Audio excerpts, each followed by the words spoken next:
நாட்டிலே முதல் முறையாக ட்ரோன் மூலம் கண்காணிப்பு. பெண்களுக்கு எதிரான குற்றங்களை தடுக்க நடவடிக்கை எடுக்க இந்தியாவிலேயே முதல் முறையாக ட்ரோன் வாயிலாக. இந்த எழுதி கொடுக்கறவங்கள மாத்துங்கன்னு சொல்லிட்டோம். இல்லாட்டா டேட்டாவை கொஞ்சம் புரட்டி பார்த்து அதை கொஞ்சம் பார்த்து அனலைஸ் பண்ணி எழுதி கொடுங்க. ரொம்ப பேசுறேன், குறைச்சிக்கிறேன்.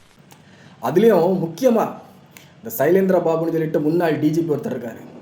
2023 அவர் தான் அந்த ட்ரோன் மூலம் குற்றவாளிகளை கண்டுபிடிக்கிறதுன்னு சொல்லிக்கிட்டு ஆரம்பிச்சார். முந்தைய ஆட்சியில் 2023. நாட்டிலேயே முதல் முறையாக சென்னை பெருநகர காவல்துறையில் புதிதாக ட்ரோன் காவல் பிரிவு தொடங்கப்பட்டுள்ளது. அவரை மேடையில வச்சுக்கிட்டு நம்ம அண்ணனுக்கு குசும்புதான் அப்படியே சொல்றாரு. தமிழ்நாட்டில் முதல் முறையாக ஆரம்பிச்சு வச்ச டிஜிபியை மேடையில வச்சுக்கிட்டு என்னத்தான் சொல்றது. இந்தியாவில் இருக்க அறிவாளி புரன் நம்ம ஊர்ல தான் இருக்காங்க. இந்த எழுதி கொடுக்குறவங்க, ஸ்கிரிப்ட் எழுதுறவங்க தயவு செஞ்சு ஏற்கனவே நம்ம சாரை வந்து ட்ரோல் பண்ணிட்டு இருக்காங்க. இது முதல் முறை இல்லை, ஆனா இதுதான் முதல் முறை. இது முதல் முறை இல்லை, ஆனா இதுதான் ஃபர்ஸ்ட் டைம் அப்படின்னு சொல்லிட்டு ட்ரோல் பண்றாங்க.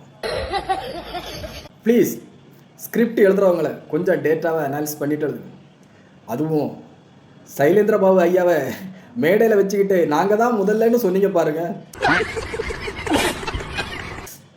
நீங்க எல்லாம் வேற லெவல் தெரியுமா?